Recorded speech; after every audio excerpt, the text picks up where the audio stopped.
Welcome back. The hunt is on for the investigators. We're forced to move around to avoid the attentions of the cult.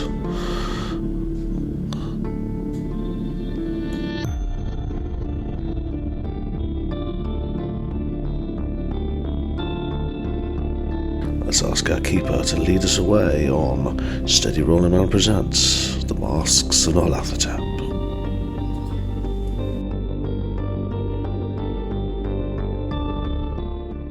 So if you remember, you were in the Magnolia House Hotel, and it had been decided after last week that you were going to rest up for a week and heal your wounds and lie low and basically just try and throw some of the heat off your scent, as it were. If you remember from previously, the Magnolia House Hotel that you're staying in is like a French-style boutique type hotel. You're on different floors, so I think from memory, Lucky and Bert were in one room, and Sir Edward and Jacob were in the other. Am I remembering that correctly? Lovely. Okay, that's cool.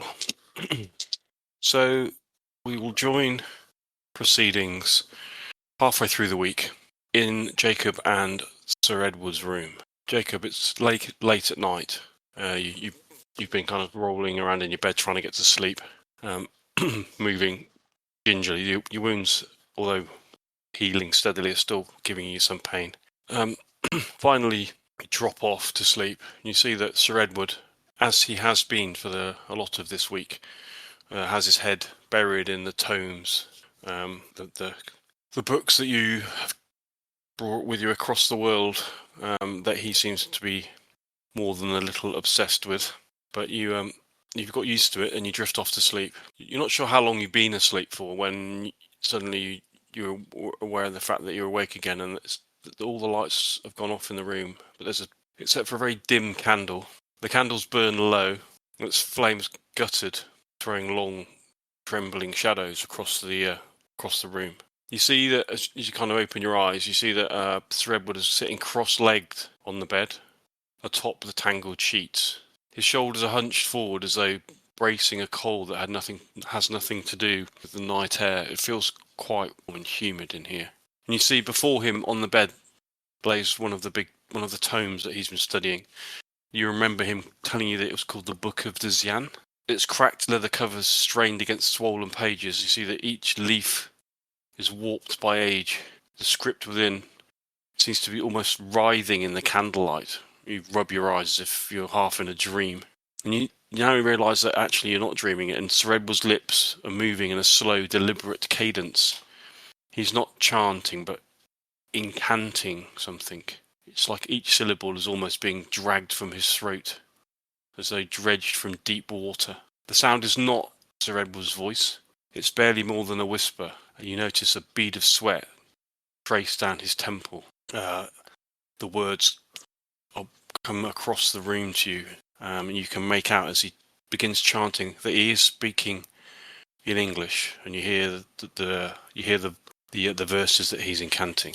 By the pallid throne beyond Carcosa, by the tattered mantle of Hostel the unspeakable, by the stillborn light of dying suns, I open the way to the starless reaches.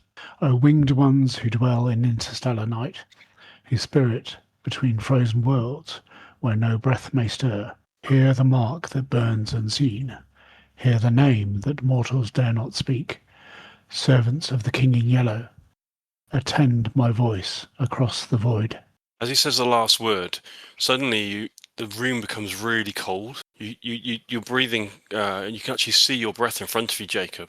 You feel all of the hairs on your neck stand up, and the curtain begins to drift as if a breeze is coming from somewhere, but the window's closed.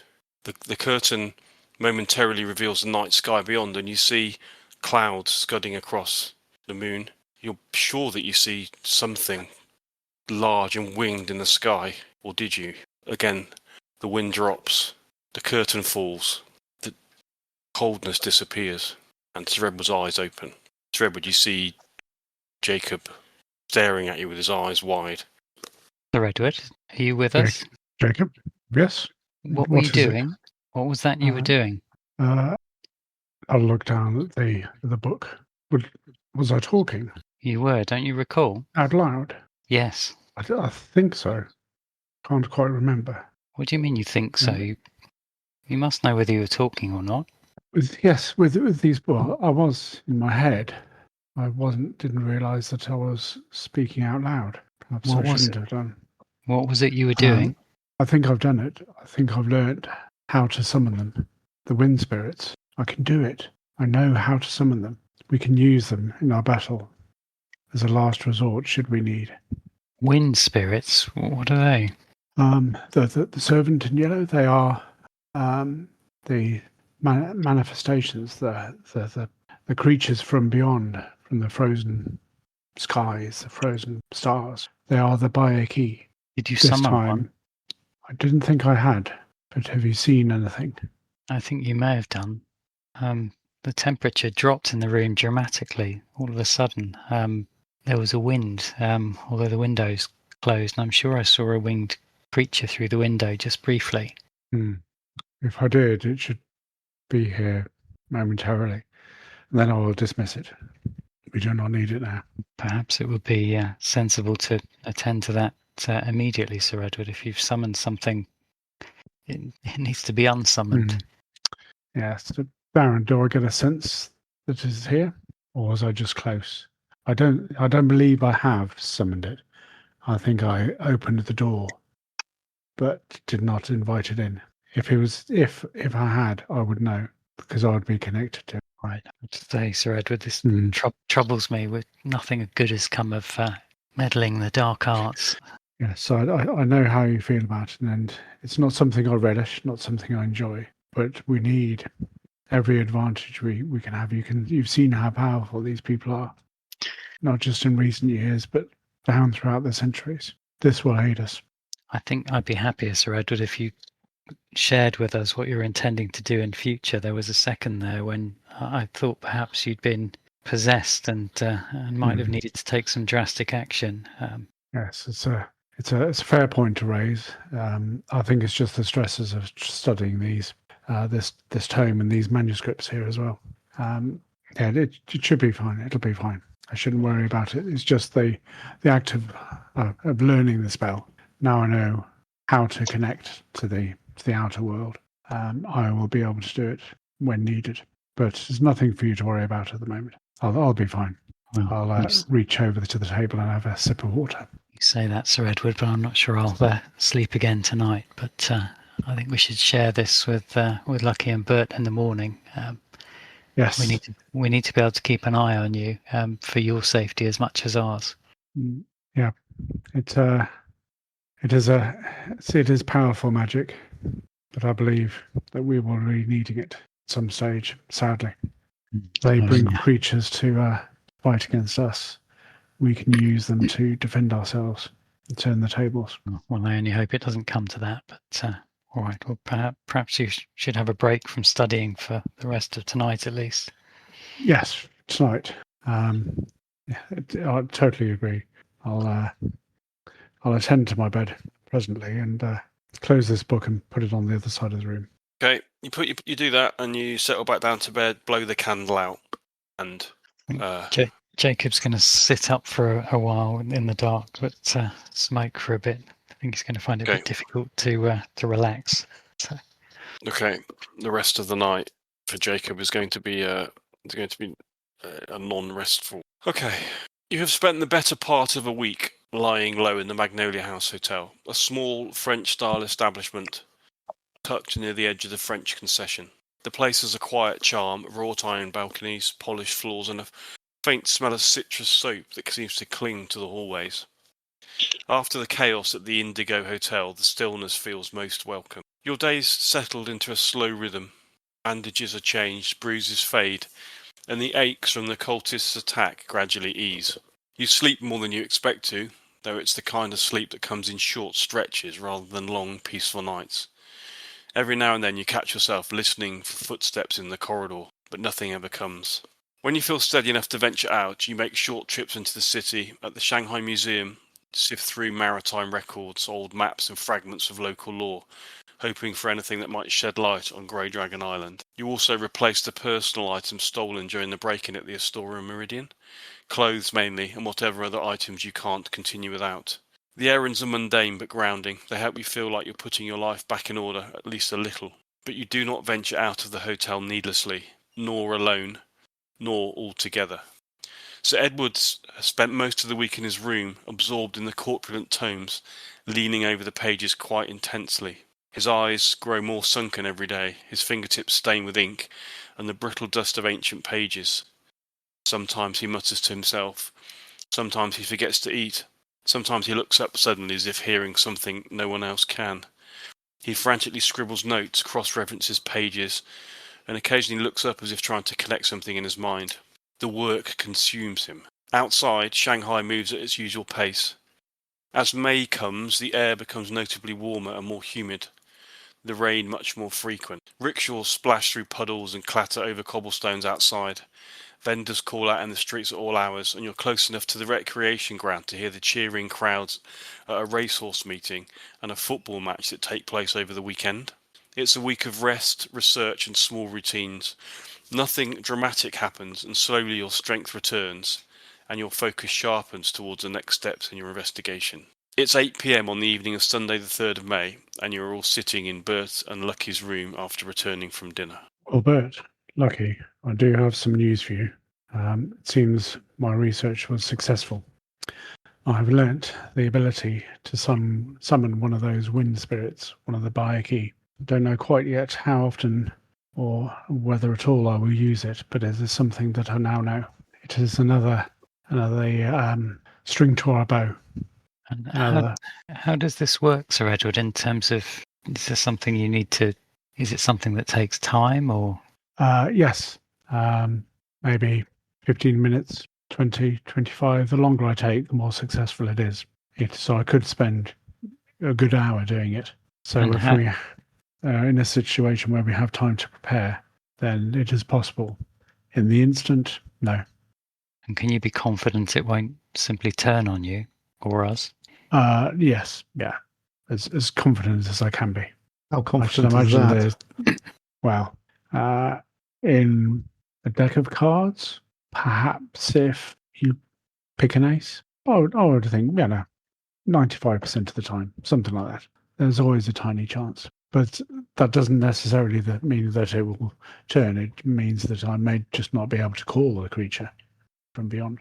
But if you call it, you're guaranteed to be able to control it. Almost certainly. It's the almost that concerns me, Yes. Sir Edward.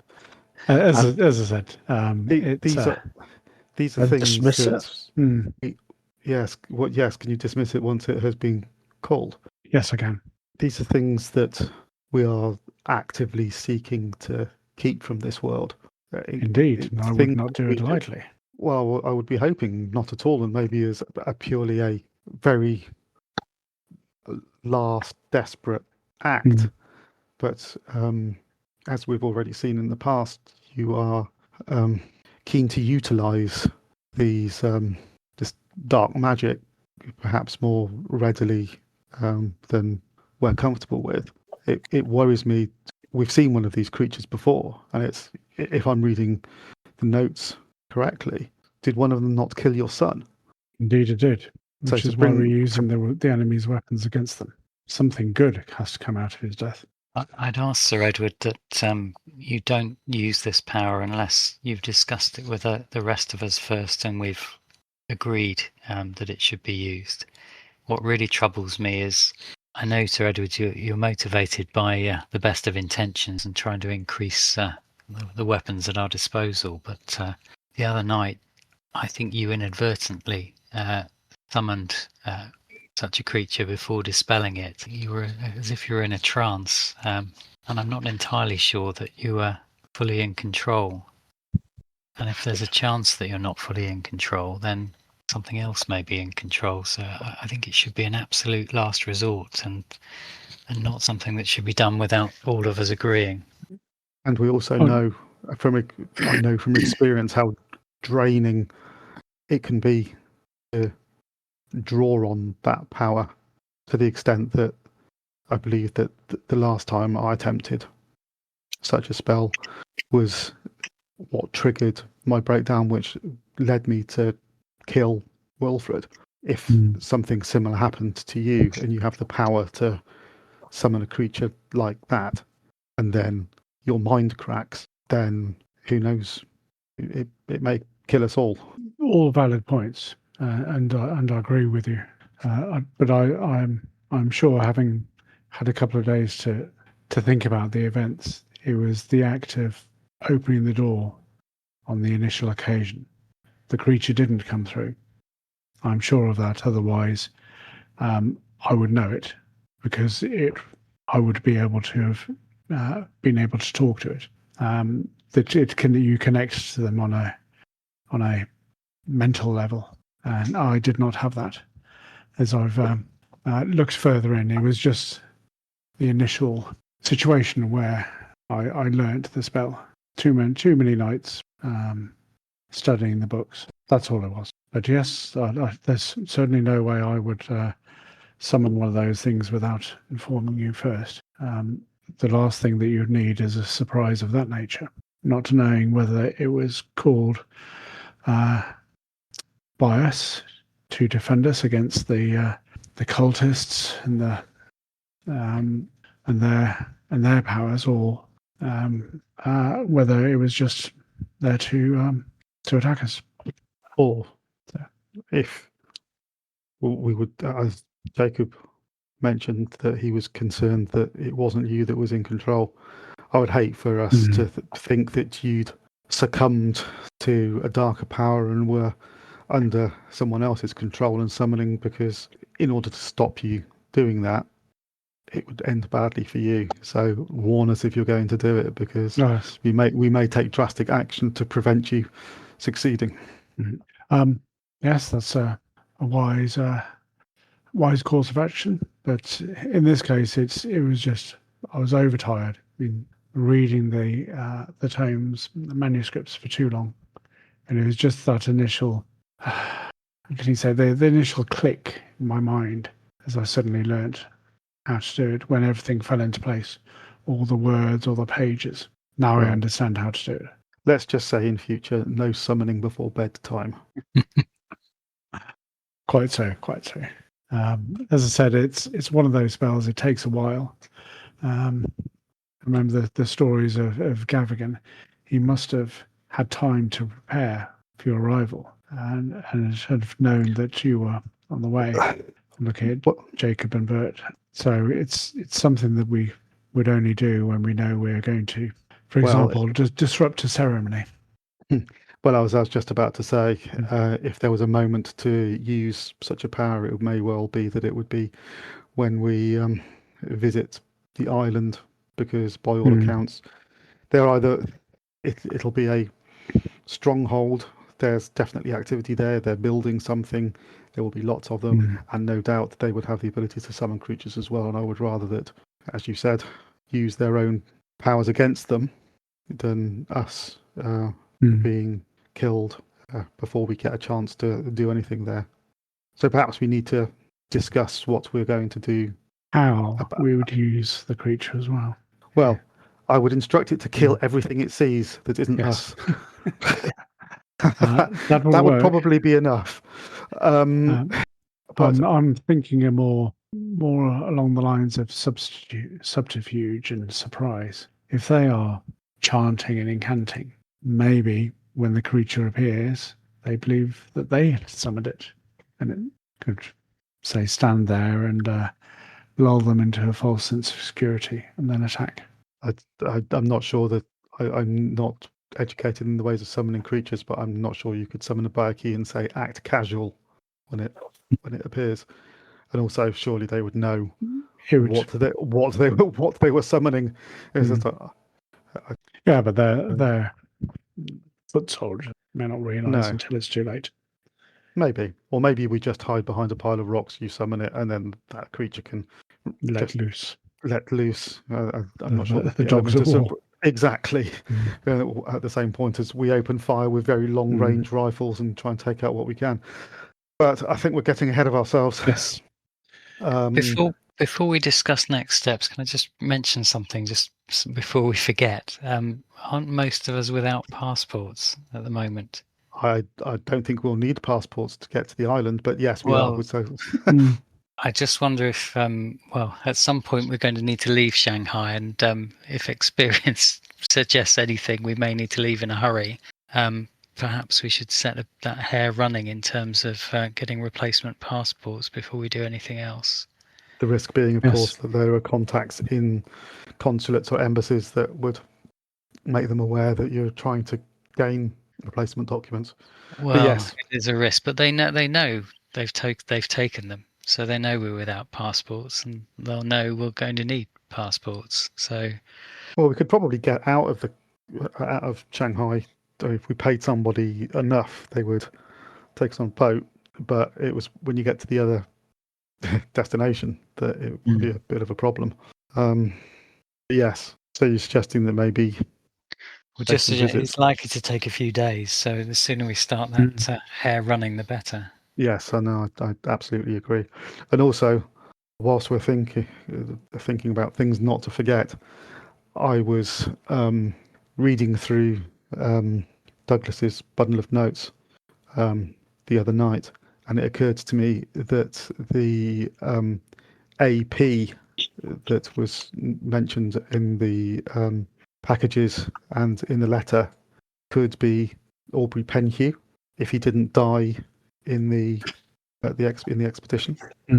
That's the only AP that appeared in the notes. So maybe he's alive. And we know Jack Brady is. That's good thinking, Lucky. And Jack Brady would be able to tell us if that is the case or not. Sad situation. Gavigan worked at his foundation. Maybe Gavigan wasn't the top man and a bad egg in a strong historical society. Maybe the strong historical society has always been rotten from the top man down. I wouldn't think that. You knew him, didn't you? I did. We were friends of old. We drifted apart in recent years, but he was always a very upstanding fellow. But maybe, yes, we know what this power can do to people, how it can corrupt, as well as educate. Maybe he was offered something he couldn't refuse. Bessart told us that Penhew was obsessed with becoming a pharaoh, so something corrupted him. Yes, he dug a little too deep, foolish fellow. Well, what was it say about absolute power? It's awesome. I don't think that's the quote, is it? But you might be right, though. That is the trouble. No, the actual quote is absolute power is only for sergeants. Sorry to nag about the passports, but I just think something we ought to. How do you want to go about that? Do you want to go and pay a visit then? Yeah, we've got to go to two different locations as well, me, Jacob. So, what if the Americans are quick and the English drag their feet, or the other way around? It's best to check it out. Presumably, again, traveling in a four is not necessarily a good idea, as we've discussed. Well, in this particular case, we need to go to two places. So yes, we do. So I'm just thinking, who wants to go with Jacob? Well, you've got your papers all together, haven't you, Lucky? I do. I carry them with me everywhere. So me and Sir Edward, we're going to need to make our faces shown. In which case, I will going to help us, and I will go with Jacob then. Yeah. Just to remind you, it is Sunday evening at the moment. We're not planning for tomorrow. No, not far straight out, but we do want to crack into it. Again, just to remind you, the American consulate and the British consulate are directly opposite each other on the Sioux Chow River. Basically, almost next to where the Astoria was that you stayed at. So the numbers 12 and 13 on the map. Okay, so first thing tomorrow, we'll visit the US and the British consulate to make those arrangements. Okay, so other than that, what next? Can we just recap what was discovered at Ho Fang's warehouse? That there are items being transported to Grey Dragon Island. And we don't know where that is, do we, yet? Although We We have identified it. Yeah, we found that location in the although it's apparently an extinct volcano. It's about three days worth of ship travel to get there, and we believe that the items that are being sent there are the mechanical artifacts that you identified were being manufactured in England. And that letter said that they've got a new source of manufacture. So it appears that you only slow them down a little bit. So whatever is they're building, they are continue to build. Lucky and Bert brought a copy of the letter and also a kind of sketch of the Yes, map. I haven't. Nobody speaks Chinese. We need to get those the words translated. Yeah, the sketch of the letter and the map are on the. You can hopefully see them on the handout channel, Andy. As far as the map goes, then there are some some Chinese style characters scrawled across the map, which you haven't yet identified.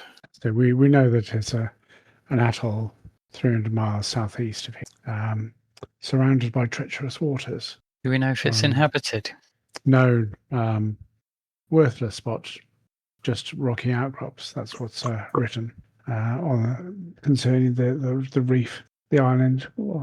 It's an extinct volcano, so they believe. Extinct or dormant.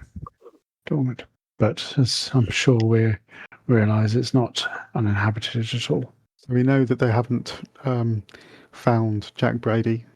They know that we are looking for him.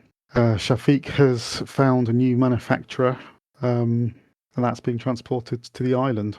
So the big question is, what about Australia and what about Kenya? If this seems to be a nexus of greater activity, greater significance than what we've identified so far, is this the location that everything leads to? Or do we think that we may need to travel to Australia and put a stop to whatever's there? Or do we go straight for cutting off the head? What concerns me is that a visit to the island, we know it's going to be riddled with cultists. It's walking into the mouth of the dragon, so to speak. It absolutely. I think it's highly likely that without great preparation, great understanding of what we're walking into, we will find our death there. I think, and no means to escape either. But I agree that it seems highly likely that this is the nexus for it all. Whatever connection there is with the equinox, or it's probably here. So we are not in any real state or have the equipment to launch an armed assault of an island. Even if we had the means to get there, I'm sure we could pay someone to sail us there. But whether they would be willing to stick around to sail us back once they start seeing once they hear the gunfire start, or they see creatures being summoned in the sky, we may well, even if we succeed, we may be trapped there. Yes, we need to plan our exit as much as our entrance. There may be other more minor things we can achieve before that, which may give us some more information. There's Brady to find, a trivial thing, but there's the translation of the Chinese characters on the map. Well, that certainly might give us a little bit more information about the nature of the island. And maybe if we manage to disrupt their supply lines, by the time we visit the island, they'll be degraded because they haven't managed to. Maybe we can strand some of their number here. So if we disable their ship, that'll be a group that we won't have to fight once we arrive at the island. Or we time it so that we attack the island while the ship's here.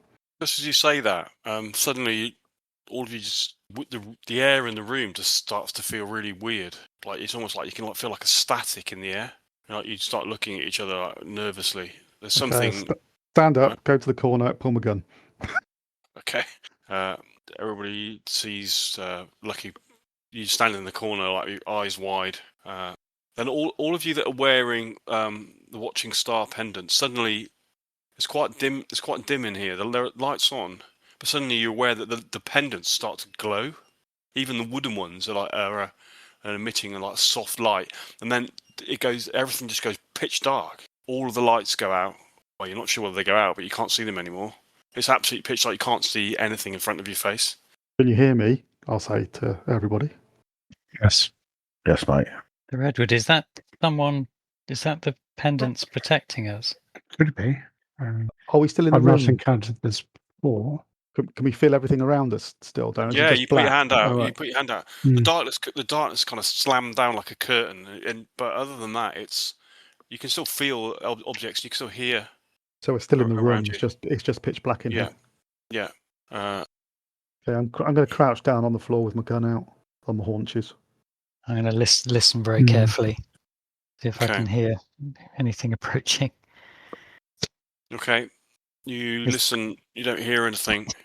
Does the air still feel staticky? Yeah, it still feels odd.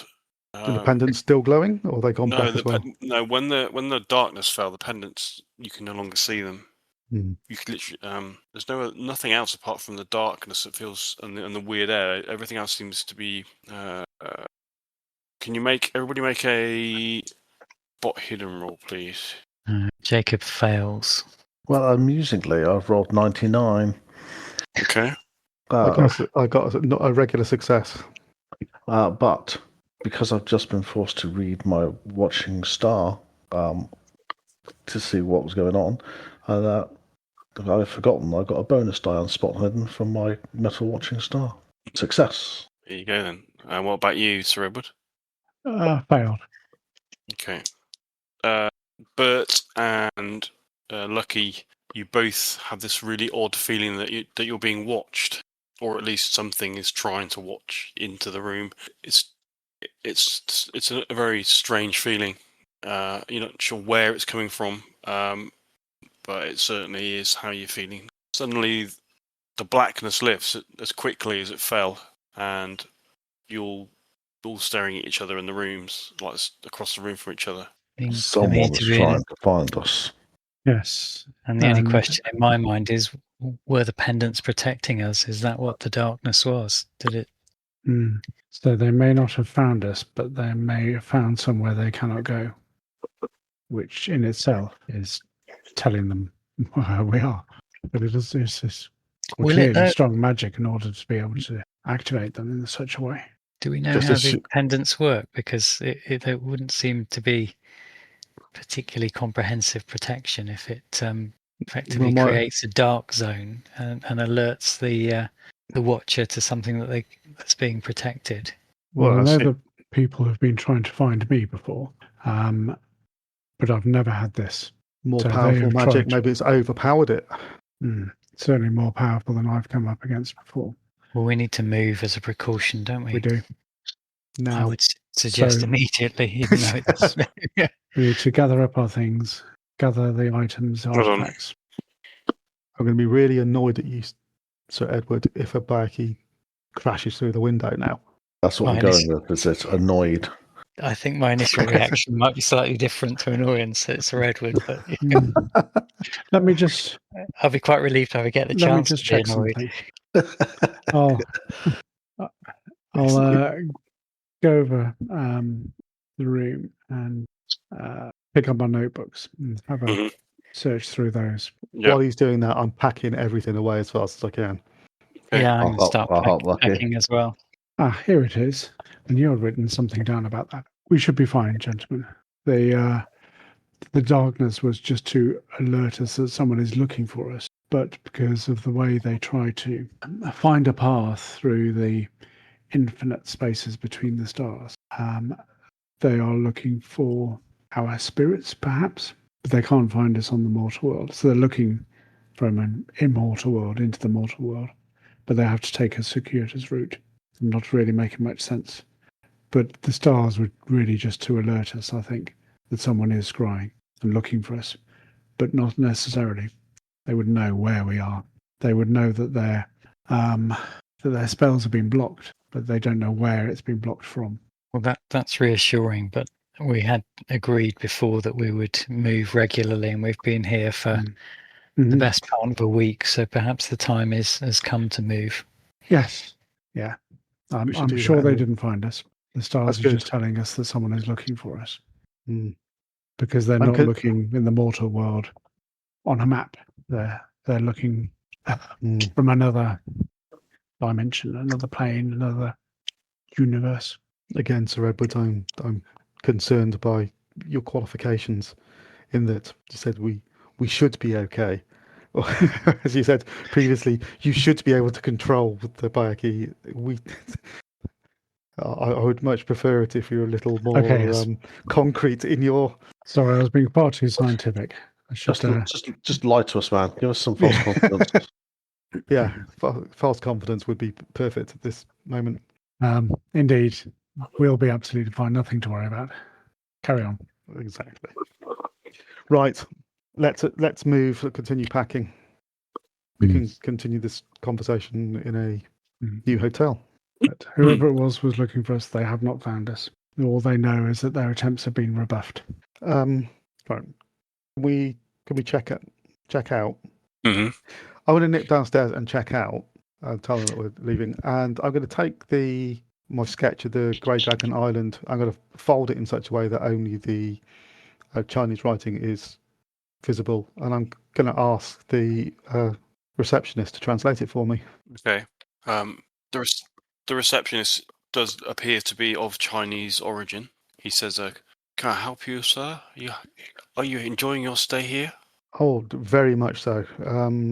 Just to let you know, myself and my colleagues will be checking out today. It's been a fantastic stay. We'll highly recommend you, and we'll definitely stay here on our next visit. If you don't mind me saying, sir, it is unusual you're checking out at this time late at night. You'd maybe stay one more night, and we can. What make time sure is it? It's about 9:30. No, I'm afraid business calls. We have to leave immediately. I understand, sir. As you wish. I will ensure that the bill will be ready for you soon. Thank you. We'll should be done in around 10-15 minutes. If you could hail us a taxi as well, that would be appreciated. Of course, sir. Where do you wish to go? We'll inform the driver once it's arrived. I don't know. I need to check with my colleague. He's the one that's organising our itinerary. Very good, sir. Just a quick question. Whilst I have you, I was given this piece of paper, and there's some writing on it. I'm afraid I don't understand it. Would you be able to translate it for me? Of course, sir. He looks at it. You see him frown. A very old Chinese, maybe ancient. I'm not familiar with the characters. I cannot really make the head nor tail of them. You maybe take to a museum or something such. It's very old. So not something that would be readable by someone who wasn't a scholar. That is my guess. How you? It's a most archaic dialect. Never mind. Thank you for trying anyway. And of course, sir, I will make sure the taxi will be here for you in 15 minutes. Thank you. Good evening. Thank you, sir. He nods. I'll head back upstairs. Mm-hmm. Tell everyone what I found out. And by everything I found out, I mean nothing. It does push us a little more in the direction of Madame Lin, doesn't it? You think she'd know ancient Chinese? Or if she doesn't, she would know someone that does. Sounds a bit ageist to me, Sir Edward. We could visit the museum and find somebody. I'd feel more comfortable asking in the museum than I would do asking a crime boss and fixer. Yes. I mean, you go to the museum and you can make it like, I've just got this from a friend, I don't understand it. But you go to her, she's going to want some quid pro quo. Yeah, exactly. There's always a price. Sure. You'd have to show her the map with the characters on it, wouldn't you? There's a risk she would look at it and... Well, I'll tell you what I should do is I'll again trace the character onto a separate piece of paper that doesn't show the map, and then I've just got it on a bit of paper, and then that's what I should be showing people from now on. Okay. Traced it once, he traced it twice. Oh yeah, Obviously- it's going to be it's Chinese whispers, isn't it? It's going to look absolutely nothing like it at the end. The scarlet cow flies tonight, it says. Yeah, Perhaps I should do it. I've probably got a bit more artistic skill than most of us. that's fair. Yes. It was kind of, yeah, okay. Give Jacob the side eye. But rubbish in, rubbish out. You don't know how poor my initial sketch, my tracing was. Yep. No, but at least hopefully it won't It won't get any degrade worse. any Degrade. further. Okay, So yeah, you're going to set to work doing that, are you? Yeah. So I've just Um, added to our list of things to do is we've potentially gonna got say, to it's gonna visit take you- Madam Lynn and find Brady as well. So If you want to leave in 15 minutes, you're not going to be able to do it now. no, okay, well we'll perhaps do it when we get to the next hotel. Yeah. Okay. Are you going, where do you want? Are you going to stay in the same part of the city? You're just south of the recreation ground, Yeah. which is number 21. We just need we'll just move to a different hotel. The Yeah. nearest hotel. It doesn't really Okay. matter. Cool. I'm wondering about leaving tonight.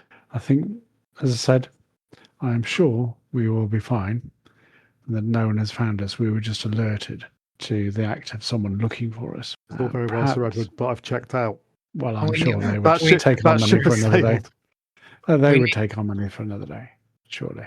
And then We need tomorrow we to can move. look for a suitable hotel instead of trying to find one at night now. Can you see that map okay now? Is that big enough? Yeah. Or does it need to be bigger? Yeah. Okay. There's Cool. nothing to be gained by staying an extra night, and everything to be gained by finding a new place. I'm If just we were- thinking it is quite late in the evening to be looking for somewhere. It's 9:30. I'm sure we can find somewhere. If we're resolved to move, there's no time like the present. Shanghai never sleeps, as well you know, Sir Edward. Shanghai may not, but when you get to a certain age, Especially when you've been up all night. We'll wake you up in the back of the taxi when we arrive. You have a nap. Mhm. Okay. A few shots of bourbon would wake you up. Get him a nice tartan blanket over his knees. You can have a nana nap. So how are we going to find another place? You're going to ask the taxi driver for a recommendation. That'll do. Yeah, why not? Okay, you got all your stuff together. You check out. You go downstairs.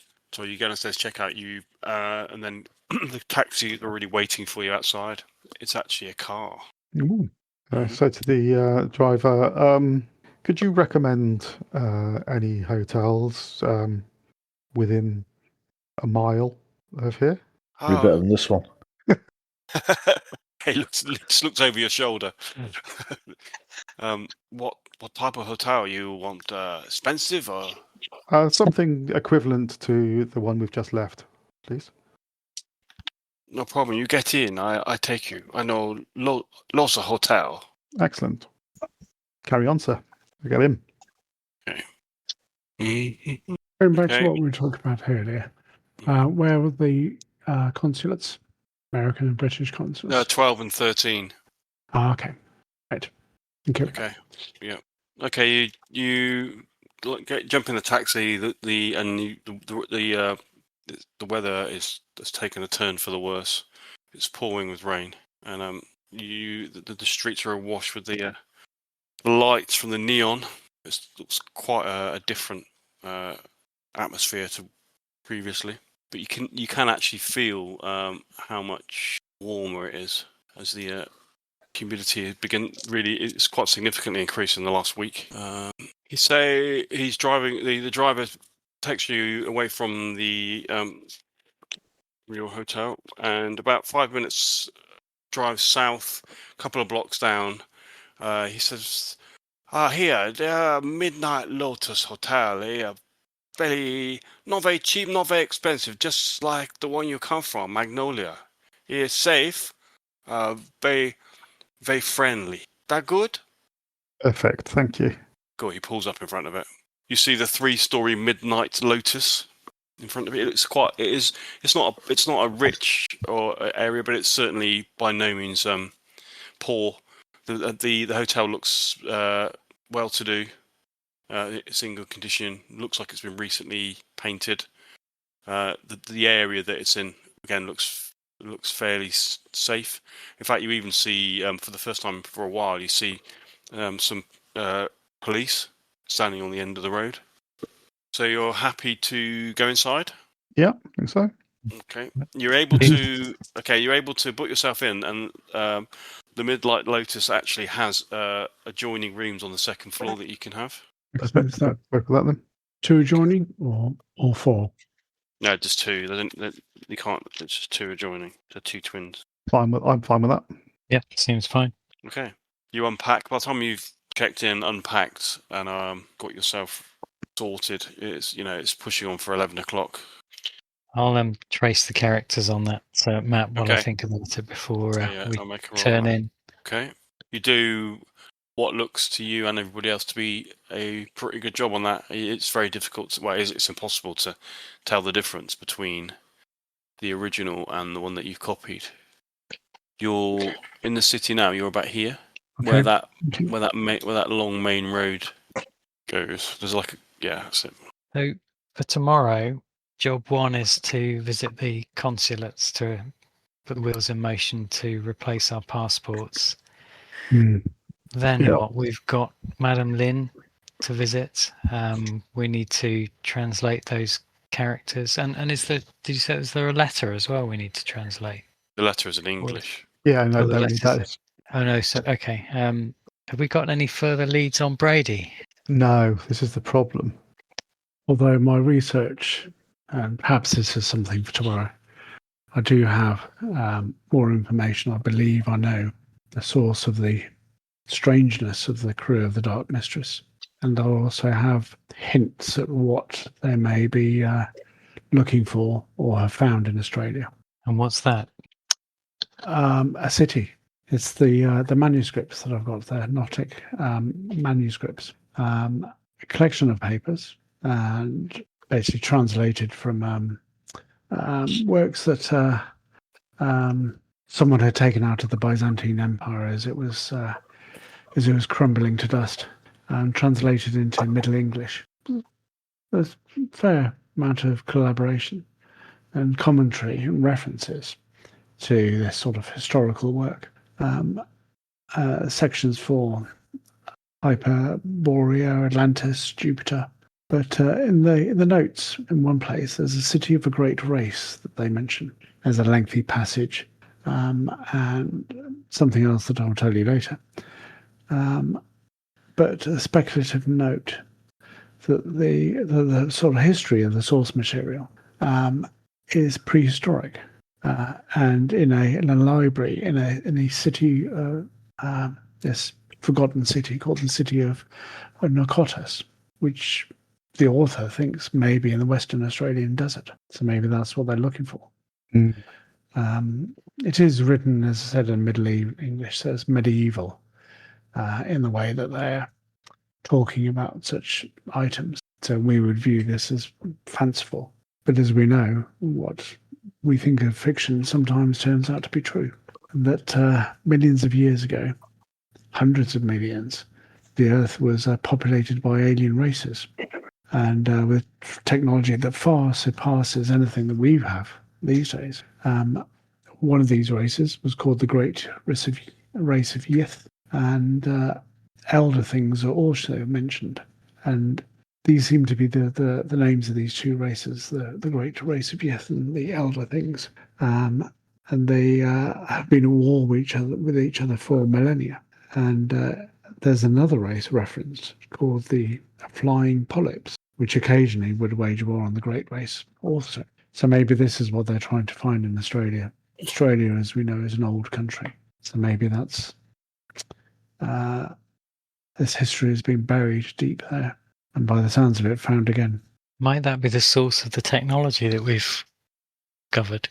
Could be the flying polyps, a race that could fly.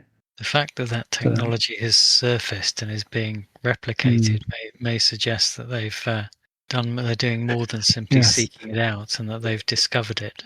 And towards the end of this book, this collection of manuscripts, there seems to be a spell, another one, which allows the caster to contact a winged one, an elder thing. So not necessarily summoning, but being able to contact. So these creatures may have knowledge of how to defeat others.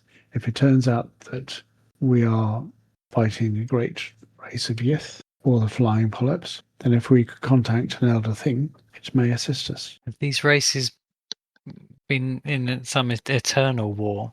Can we be confident that... Well, for millennia, long enough, I think, for them to bear a grudge. So we think we can be confident that their enemy is our enemy, or vice versa? I should think so. Or they destroy one and then destroy us. Why would they even care about us?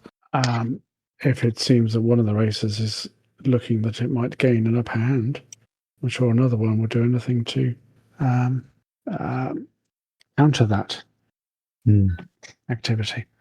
My thoughts are they're not going to want to assist us without some motive to do that, and whether they're...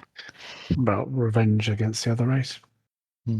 If they're not at war now, then it may just be for fun, if you like. I don't even know they don't just consider us ants. Humans don't get involved in ant wars.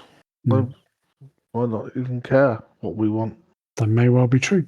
But if it is, as Jacob said, the enemy of my enemy, even if it is a very small voice speaking up to them, they may jump at an opportunity to cause mayhem. How would we even communicate with them? Through this spell. If there is a spell that allows you to do that, it would allow you to communicate. All sounds very high risk. Well, this is the situation we're in. Everything is high risk. Yes, but having we've knowing moved about it, we've gone very quickly from summoning a biokey to invoking an eternal war between alien races. That is quite a leap for me, Sir Edward. Maybe the war is just ongoing and exists now, and they would welcome a chance to carry it on. We don't know who we're fighting yet, but this is another opportunity for us that we may well need to take when we get to Australia. Something to register. Does that perhaps mean then that Australia would be somewhere Another to seek destination out prior to going to Grey Dragon Island? Possibly. It's the thing. There are many ifs and many questions. Can I suggest we exhaust all other leads before turning back to Grey Dragon Island? We may discover more about it, or we may might lead to something different. I totally agree. I totally agree. There is no needing to convince me, Jacob. I think that is all roads lead there, and I would like to exhaust all roads before going there, because I think that it may either way. That's probably where the journey ends for us, and I would like to be as forearmed as we can be before we go there. So, are we confident that Grey Dragon Island would lie on the path of the eclipse? Not necessarily. I don't. Maybe. Or does it look in? Is it in the right area? Notionally, we've seen Darren. We know the location, and we've got the sketches. Is this the sketch that was on the carving on the wall? Is that on the? Yes. Yeah, the one that you found in Egypt. We've got the Egyptian one, and we know the location of Grey Dragon Island in the real world. We could overlay them. Now you think about it, yeah, you're pretty sure that actually that is probably bang on. So we have Kenya. And in fact, Australia was way off the line. I'm just looking at just thinking back to the carving on the yes, on as the wall is in Kenya. Egypt. But these are places that are supplying things that are required for what is happening or going to happen at Grey Dragon Island. But as I said before, perhaps we need to ensure that we cut off all their supply lines before attacking their stronghold. Weaken them and strengthen ourselves as much as we can before resorting to that. But who knows, perhaps Sir Edward could find some additional spells that we could invoke. Hopefully one's at such great range, Sir Edward, if you could manage it, that we don't even have to visit the island. Yes. Rain hellfire from above. So in the morning, can I suggest passports first, and then perhaps we try and get those characters translated at the museum, and then perhaps we need to visit Madame Lynn next? In order to find out whether she's got any information about location of Brady? Is that why we're yeah. Yeah, I think we need to find Brady. Yep, sounds like a plan. Right. Okay. I'll take out my pocket watch and look at the time again. How late is it now? 20 to 12 now. No more reading tonight, Sir Edward. No. I'll tell you about the ship's crew tomorrow. Oh, you can't do that. Tell us now. No, it's getting late. Well, I don't sleep anyway, so you might as well tell. So we've already heard about other races living here on Earth millions of years ago. It appears that there are some that haven't disappeared from the world and are still here. But they live in the depths of the oceans, in their own cities. And from what we saw of the crew, I'm sure these are the same people. They're known as the Deep Ones. I'll walk over and pick up the Book of Dizian and flick through to the relevant passage. So the writer says here, I think their predominant colour was greyish-green, though they had white bellies. They were mostly shiny and slippery, but the ridges of their backs were scaly. Their forms vaguely suggested the anthropoid, while their heads were the heads of fish, with prodigious bulging eyes that never closed. At the sides of their necks were palpitating gills, and their long paws were webbed. They hopped irregularly, sometimes on hind legs, and sometimes on four. Their croaking, baying voices held all the dark shades of expression which their staring faces lacked. So, yes, an odd creature that they presumably have been in the depths of the sea for generations, timeless. And the writer goes on to say that these Deep Ones, they're an amphibious race, primarily serving the old one, Cthulhu. And if I'm correct, you have seen a statue of this Cthulhu, haven't you? Yes. Tentacle giant with wings. They serve Cthulhu and two beings known as Father Dagon and Mother Hydra. They're locked in the timeless depths of the sea. Their alien, arrogant lives are cold and beautiful, unbelievably cruel, and effectively they are immortal. They come together to mate or to worship great Cthulhu, but do not crave touching or being touched as humans do. They are a marine race. They are unknown in freshwater environments. Globally, they have many cities, all submerged beneath the waves. The Deep Ones may be worshipped by humans, with whom they regularly, raise an eyebrow, interbreed. For the Deep Ones are immortal unless slain, and so are the hybrid offspring. So possibly the crew are the hybrids. I'll flick through to another page. Description here the writer gives. It said his age was perhaps 25, but the odd deep creases in the sides of his neck made him seem older, with a dull, expressionless face, bulging, watery eyes that seemed never to blink. And he walked with a stooped, stiff, shambling gait. So the Deep One hybrids appear to be the progeny of Deep Ones and humans.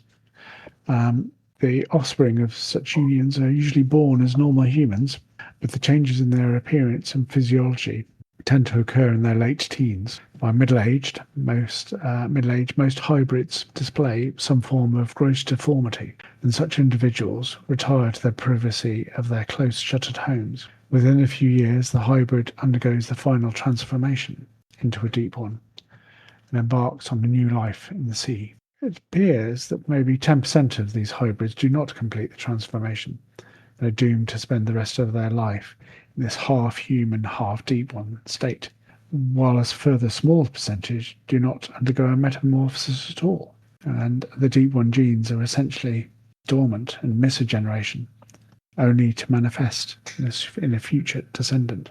And I ask you all to make, apart from Sir Edward, to make a sanity roll, please, as you realise what you've possibly witnessed, almost certainly have witnessed. Thanks for that, Sir Edward.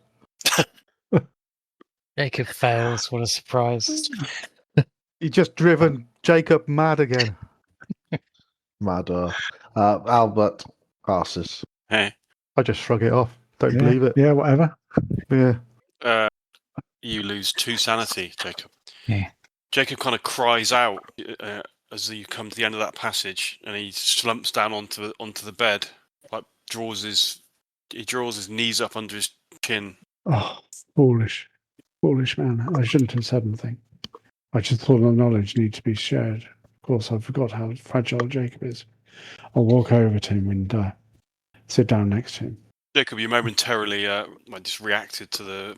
Are you okay now? You just feel a bit shaken. I'm sorry, Jacob. I should have thought about the impact of my words. Is there a phone in the room to call room service? Yep. I'm going to call for a bottle of whiskey. Okay. I think I need some help to sleep tonight. Are you going to do anything else before you sleep? Drink whiskey. In about 10 minutes, the whiskey arrives. Well, I have no more revelations this evening. Thank You'll be goodness pleased I'm to heading hear. to bed. Jacob's going to sit up, smoking and drinking for a while. Okay. I'll stay with him, but I'll just drink more. Yeah, you've got a twin room anyway, so I presume that you two are staying in the same room as you. Okay. Okay. Right, okay. So I presume Lucky and Bert are going to go off to bed. Yeah, well, I'm going to just prop myself up in a chair and watch and read and think until I drop off. Pass out. Yeah. Okay. The next morning dawns. Monday, the 4th of May. And once again, rain is heavily pelting against the window as you all wake up and contemplate yesterday and the revelations that Sir Edward has discovered in the tomes that affected some of you more than others. But then you realise that you have much to do today, so you jump out of bed. You're going to head down for breakfast, and then what's the first thing you're going to do? You're going to go out to the consulates. Yeah, I think so. Yeah. Are you going out all together, or how's it? I'm going to go with. Well, we're all going to. We're traveling in pairs, but we're going to the same place essentially anyway, aren't we? But Yeah. when we do split up, I'm going with Jacob. Yeah. Okay. You head out into the bustling, rain-lashed streets of Shanghai. I presume you're going to get a taxi. It's about a mile and a half from where you are to the consulates. Yep. Yes, please. Okay. Can I get one of you to roll a percentile dice, please? Okay. 64. Okay, thank you very much. Okay, you make the short journey through the crowded streets of Shanghai to the banks of the Huangpu River, where you can see either side of the Sucho River is 2 consulates that you seek. You're just going to the two pairs are just going to go into the. I presume that you're just going to go in and kind of just request. Yeah. Okay. Yeah, just report my passport was lost and ask if we can start the process for a replacement. Okay. The whole process of requesting a new passport involves having to wait around and have an interview and explain why you've lost it and etc. etc. It takes about an hour and a half in total to go through all the red tape that this involves. But by mid-morning, both parties have managed to put the ball in motion, get the ball rolling, as it were, in terms of getting the passports. And I presume, in terms of your addresses, you're just going to give your current hotel? Yeah, I suppose I have to. Yeah. Okay. Fine. Okay, you've done that. What are you going to do? Meet up outside? Or are you just going to go straight back to the hotel separately? I think we talked about getting those characters translated. Shall we head to a museum or? Yeah, we'll go to the museum next. Yeah. Yeah, the museum is okay. So you're going to head back to the hotel, then to the museum, or just straight to the museum? Straight to the museum. Okay. Cool. Can I get somebody to make a centaur roll, please? I'll do it. You do it. That's fine. No, Hey! don't do it. Don't do it. Bingo! That's my second 99 of the evening. I was hoping this would just dictate how wet we got in the rain, but perhaps I'm being a bit naive. But... Well, extra ice cream. Cool, thank you for that. Okay, you head to you're all going to the museum then, yeah? Yeah. Yep. Yeah. Okay. You head south and inland to the museum, which is kind of on the way home anyway, which is on the way back to it's here. So how are we going to play this? We don't know. Obviously, we don't know what these characters mean. It could be something quite dark, quite sinister. Well, we just plead complete ignorance. But we're likely to be asked where we discovered these characters. Perhaps we ought to think of a cover story before we. How about we say that? In an old bookshop or something. Oh, it was. It was. Or in a book, in an old Yeah, tome found it. that we've not, we've not we don't brought have on with us because we don't want it to get damaged in the humidity. There you go. And you're a collector of antique books, and it looked like it had been defaced, but we want to know whether it's important or not. There you go. That'll do. And could we, if we're that concerned about the writings, should we split up some of the characters, or could we really ruin the story because of the way that the sentences are constructed? We don't know how many characters there are, and I don't think Chinese works like that. Yeah, it's all Greek to me.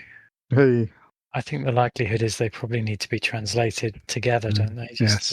You never know. There may be, different meanings depending on whether certain characters follow others. None of us know. Can't take the risk of getting a red herring. Just going to crack on. I think maybe we'd over reading it. What's the worst that could happen? Someone says, "My God, what have you got here?" and then we leave. Yeah. Okay, the end of the world is nigh. Okay, you jump out of the taxi outside the Shanghai Museum and Library, and you make the short dash towards the steps. It's pouring with rain, so you run in quick as you can up the steps through the doors, and you find yourself in the foyer to the museum. Is there a receptionist or? Yeah. I'll go up to the receptionist, and shaking the rain off as I go. I say, "Good morning." Good morning, sir. How may we be of assistance for you? How many are there of you? There are 4 of us. I was hoping. 4 ticket? Well, I was hoping that you might be able to point us in the direction of one of your scholars, someone who might be able to translate some rather interesting, what I think is ancient Chinese dialect. I found it in a rather ancient book. I've obviously not brought the book with me. It will be completely ruined in this weather. But I was hoping perhaps one of your scholars may be able to assist in the translation. Yeah. You need to speak to Ying Pei. Ying Pei, are they here? I find out whether he can speak to you now, but he's very busy. Oh, I think he'll be interested, and if he's an expert in the field, it may not take more than a few moments to translate. I'll go find him. You stay here. Thank you. I'm very grateful. She goes back through the door behind the reception. Comes back after about no more than a couple of minutes. He too busy to see you. Sorry. He say you leave it. He have look at it. You give me paper. I'll give it him. It's my only copy. Is there a time when we could come back when he may be available for us? He busy. He very busy. He say. You see, he working for money. He busy man.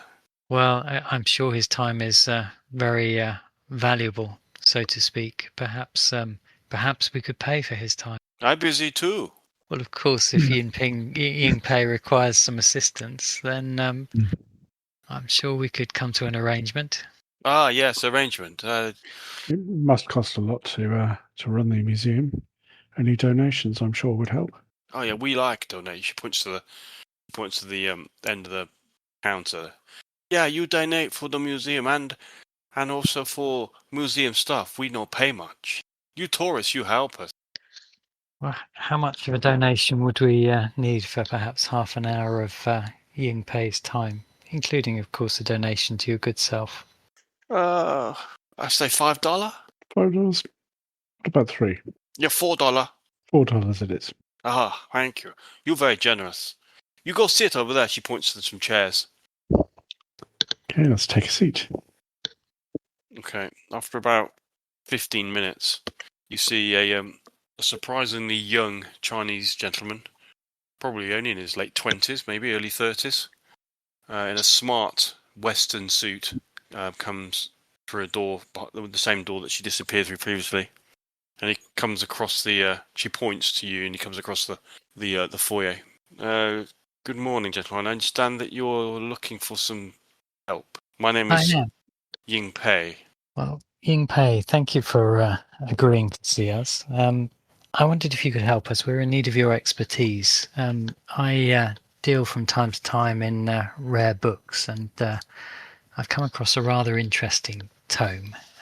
It has certain characters written in it in Chinese, not part of the book you see, but someone has written them in the inside the cover of the book. I would bring the book here, but of course, weather today is atrocious, and one needs to make sure preserve the integrity of such valuable tomes. Perhaps you could have a look. I've done my best to rather faithfully transcribe the characters on this. Rather wondering if they might be some ancient Chinese dialect. Rather hoping you could Yes. bring your expertise to bear. Well, sure. Let's have a look. He kind of screws up his eyes. Yeah, it's looks like Shangu Hanyu, old Chinese language, ancient, spoken during the Zhou dynasty. But that's what it looks like. But I'm not sure I've ever seen anything like this before, to be perfectly honest. Where did you say you found it? Written inside an ancient, or rather old tome that I have come across. Most singular. I must say that I'm stumped. Nothing you recognise, not even a small part of it. Well, I can pick out the odd word, maybe. Beneath is the first word. This one here says servant, maybe something about a fire. I must admit I'm at a loss.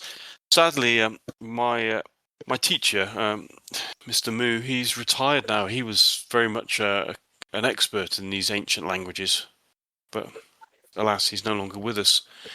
I'm sure he would have been able to translate it almost immediately. Yeah, I'm sorry. It's kind of beat me there. I've not seen anything like this before. Where you say you found it in a tome? Where did you find the tome? Well, I can't disclose my sources, unfortunately. You appreciate sometimes people who sell these books somewhat embarrassed about the financial situation they find themselves in. So, Mr. Moo, did he retire, or sorry to be euphemistic, but is it something more permanent in terms of his departure? Oh no, he retired. He still lives in Shanghai.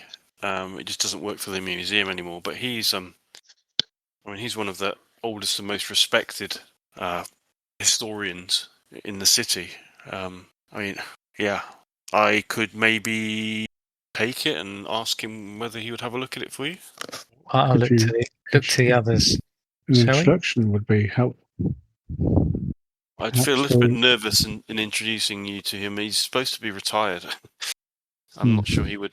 I'm not sure how happy he would be with me directing people to his door, but I'm certainly happy to take it from you and get him to have a look at it.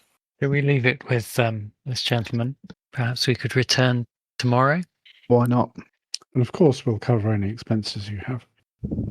Oh no, don't worry. Don't worry about that. I'm not worried about the money. I'd just be interested to know what it says. I'm sure that. You sure you can't tell me anything of the book? I mean, I'm more likely to persuade Mr. Moo to look at it if he knows the provenance of it. Just a few odd characters scribbled on some paper. It's well, maybe I'll show him and he can decide whether he wants to talk to you about it in any more detail. How does that sound? Sounds fair. And if he can perhaps shed some light on what it means, we may be more inclined to show him the book. But as I say, at the moment, I look out the window. I'm most concerned about taking such a rare tome out in this humidity. It would destroy any value it has. Yes, I fully understand. Most wise. Okay, well, if you leave it with me, I will endeavour to call by my old friend on the way home this evening and see what he has to say about it. Come back tomorrow morning and we'll take it from there. Thank you. You've been most helpful. See No you problem at tomorrow. all. Goodbye, all of you. Thank you very much. Thank you. He strides off purposefully. I can't help but connect the words beneath and fire with the fact that it was written on a map of an island with a dormant volcano on it. Yes. Beneath, servant and fire. And we have come across some cultists using, was it a fire vampire or some similar creature to do their bidding? Anyway, perhaps Mr. Moo may be able to shed a bit more light on the meaning. Oh well, 1 step forward, 2 steps back, gentlemen. Not much further forward. No. We're making progress. Okay, what are you going to do now? You're sitting in the foyer of the Shanghai Museum. It's about just gone 11 o'clock. Well, we still have to be wary of people watching out for us. Yes, well, that's a given. We're always checking. Wouldn't it be annoying if it turned out that those ancient Chinese characters said Grey Dragon Island in ancient Chinese? Lunch? I think so. Why not? Be a good idea. Okay, you're going to leave and go try and find somewhere for lunch? Yeah. Okay. Can I get you all to roll a spot roll for me, please? Jacob fails. Everyone's storming it. I got done. spot. I got a hard success. Okay. Bert also got a hard success.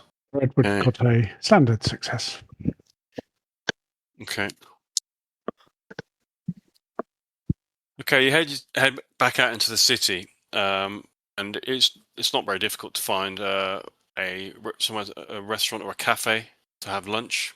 And you'll see you seated in a cafe, happily looking out across the street where Shanghai goes about its business. Hold on a second. You just, as far as the chest went, you just left it in the hotel room, didn't you? We're really chill about that now. Yeah. Primarily because if anybody opens it, that entire hotel's going up. It's going to go up, yeah. Okay. Right, so you're happily eating your food, drinking tea, generally deciding what your next move is going to be. I'll tap Lucky on the elbow and point across the road to some street vendors' cars. I'll say, one of those fellas followed me from the Astoria. Have you had sight of him all the way? No, just seen him. What do you think? What do we do about it? I'm not sure. It looks like he's got another man with him, but I don't recognise that one, which is bad. Means there's more than 2 of them. Which means we might have missed them earlier. Does that mean our location's not safe at all? Does that mean that our equipment's not safe? Are we going to have to move again now? Yeah. We bought what we're doing and just move again? Or is it they didn't know the hotel, but they just found us now, or he's just seen us now and would look to follow us back? It makes a little bit of sense to have picked us up at the museum. Yes. Yeah. But we can't take that risk, though, can we? No. No, Do we we need try a new hotel for tonight, but we've got to lose him before we can head back to our other one. What else we got on? We're going to head to Madame Learn. We just abandoned everything until we couldn't lose them. So, motorized taxi, and then head to. Let's have a look at the map. Why don't we head to the park? It's very difficult for them to follow us through open ground because it'll be clear to them that we know they're following us. If they want to attack, there'll only be 2 of them. No, Lucky. Sorry? They're coming into the cafe. Okay, you see 2 Chinese gentlemen. They look like dock workers the way they're dressed.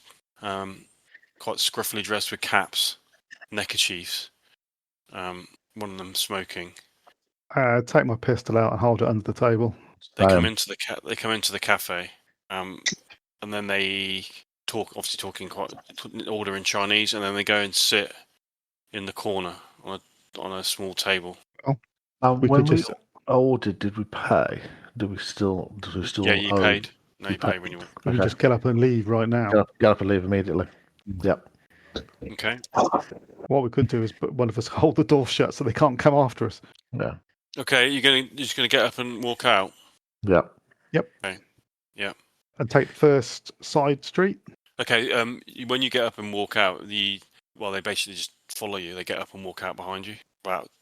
Leave it maybe a couple of seconds before you. As soon as they realise that you're leaving, then they do the same. I don't think we're going to lose them. We should take them down an alleyway and either scare them off, but we keep distance. So you go out. You know they're following you. You're walking along. There's lots of people around, obviously. You're walking along the street, but you just glance back, and they're only like maybe 10, 15 yards behind you. They're making sure that they're not closing any closer than that. They haven't made any eye contact with you or anything, and you're not sure whether. In fact, I presume obviously you wouldn't have made any obvious effort to allow them to know that you'd seen them. No. No. We can't confront them because we can't. I'm talking to Bert. We can't use firearms because shootings in the street, that's going to just draw immediate attention and we'll be on the run again.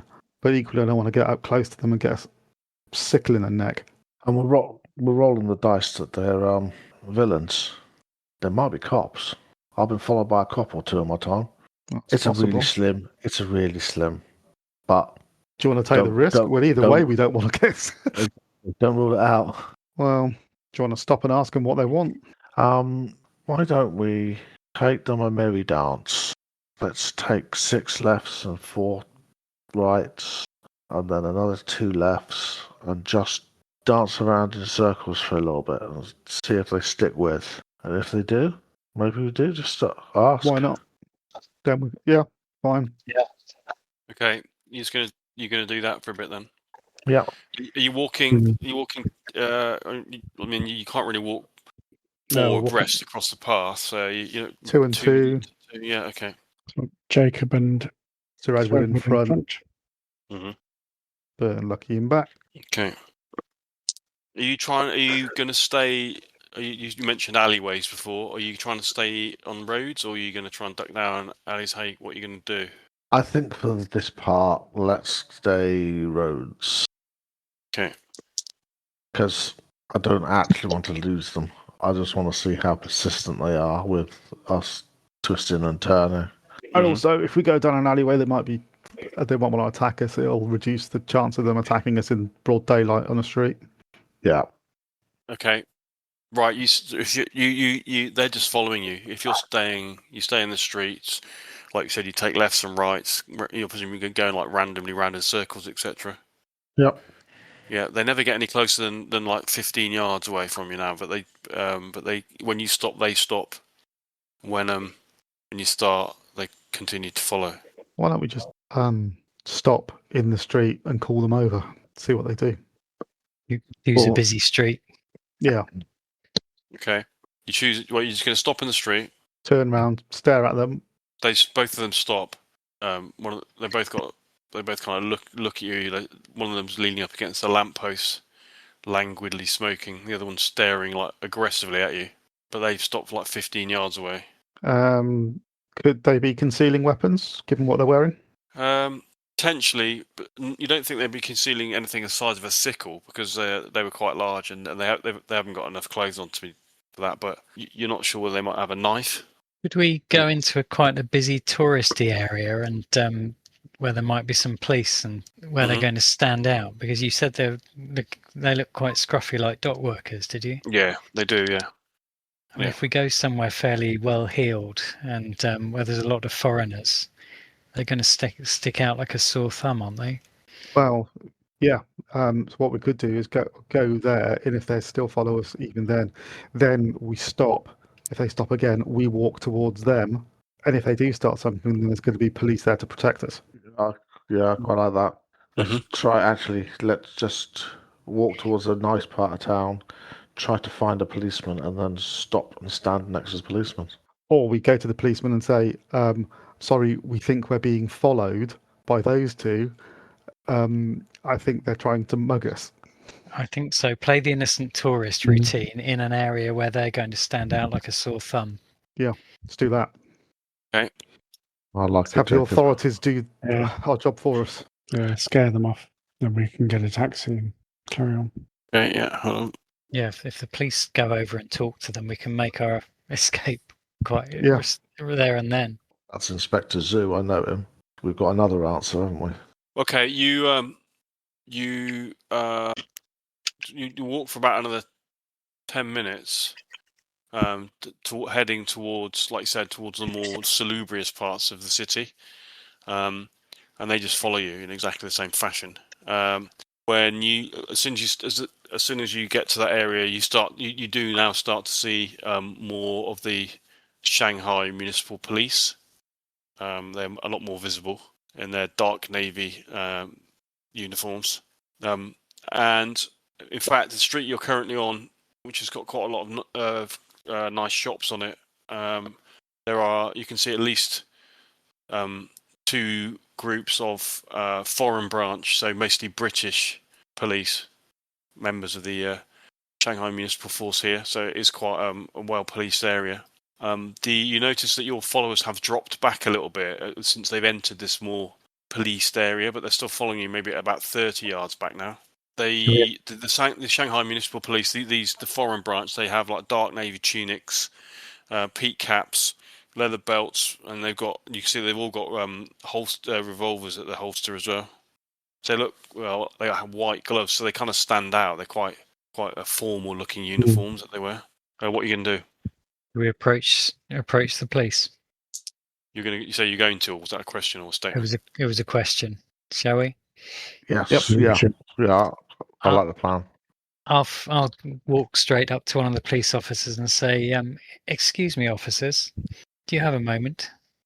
Quite a broad, moustached man turns and says, "Yes. How can I help you, sir?" Myself and my dear friends here have been walking around the city for quite some time, and we seem to have attracted a tail. And I'll turn round and very visibly point at the officer, at the two men. You can see those gentlemen there. They look like they're dock workers. They've been following us for a good 15, 20 minutes. We don't seem to be able to lose them. I do wonder whether you could perhaps go and have a word with them, and we could perhaps leave and lose them. We're rather concerned that they're going to wait for an opportune moment to mug us. Yes, I'm afraid there's a lot of that about currently. Where did you pick them up? Well, I don't know. They've been with us for about 15 minutes. I don't know quite how long they've been following us for.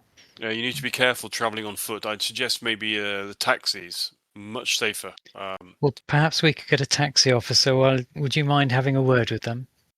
Oh, well, now that I look, it appears that our friends have already got the message, he says, and you see them disappearing into the crowd.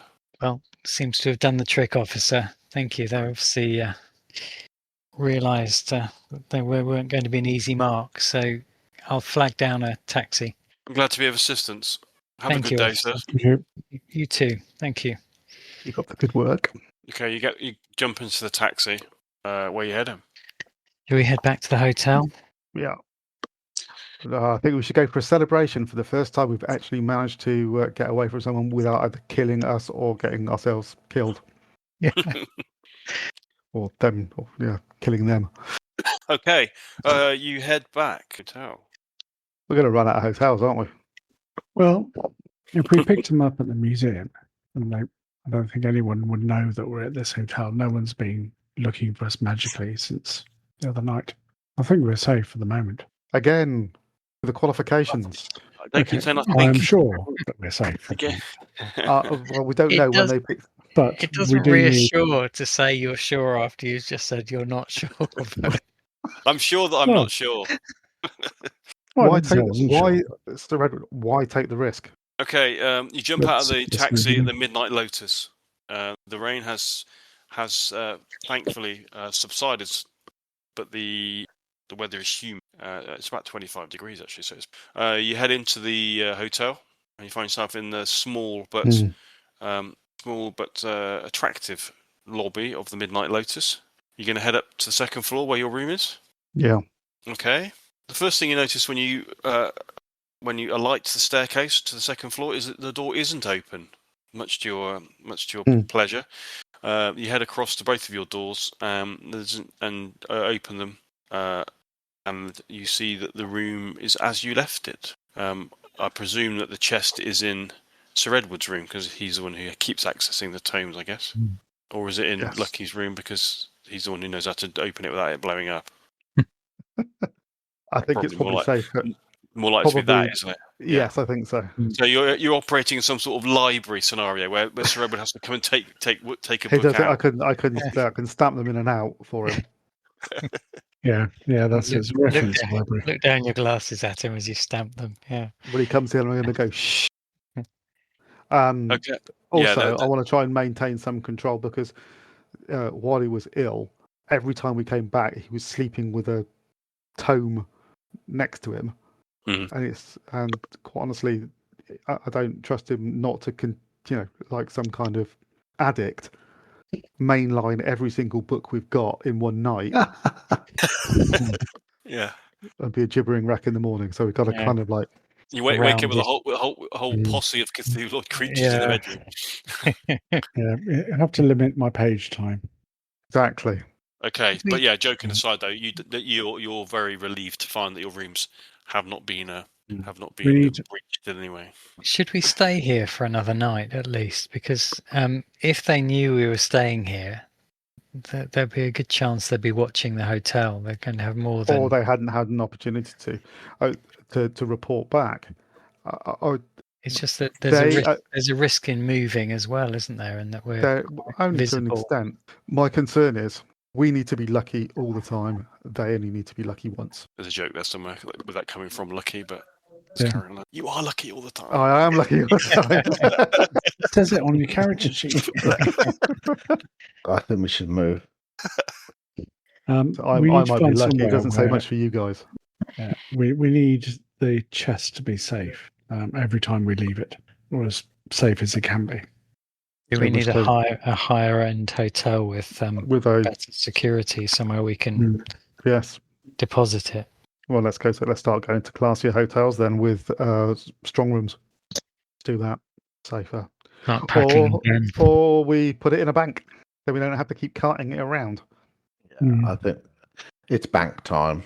It's time for a bank, and then you can have one book, Sir Edward. When you finish that, you can have the next one. You can have another one. And it'll be lights out at 9:30. And no reading under the covers. The covers, yeah. Oh dear. I'll be hilarious. It's like you're reading under the covers and you inadvertently summon something into your bed with you. Because there literally will be a monster under your bed. Yes, it would be easier to move around if it's in a... Yeah, so bank first and then find another hotel. Yeah. Yeah. Okay. You know from like moving around the Shanghai that the Bund is where all the banks are, down by on the Wangpu River. You've seen the big kind of the Hong Kong and Shanghai Bank Corporation, the Chartered Bank of India, Australia, and China, and also the Ningpo Commercial Bank. Those are the three main ones. All right. Well, you want to head towards back towards the Bund, and you want to find a bank to put a safety deposit to put it in. Yeah. Yeah. And again, someone following us dressed like dock workers are going to stand out. Are you all going together? We might as well, hadn't we? Yeah. Okay. Yeah. Okay. Can I ask somebody to make a percentile roll, please? I'll do it this time. So good. 69. I thought it was 96. Okay, 69. It's very nearly 9. Then it just bounced off the side of the screen. Very annoying. Okay. The first bank that you come across is actually the Ningpo Commercial Bank, which does have ample safety deposit rooms available for you to blow the bank up. I mean, put the thingy in chest. Can't even think of the word. It's not a chest. It's a whatever the word is. Trunk. That's the word I was thinking. Trunk. Okay, so you check the trunk in to the Ningpo Commercial Bank. Shall we use this bank or maybe one that is more foreign to Shanghai? Perhaps less likely to have informants working for the cult. A good, honest British bank, you mean? Like the HS. That Australian one.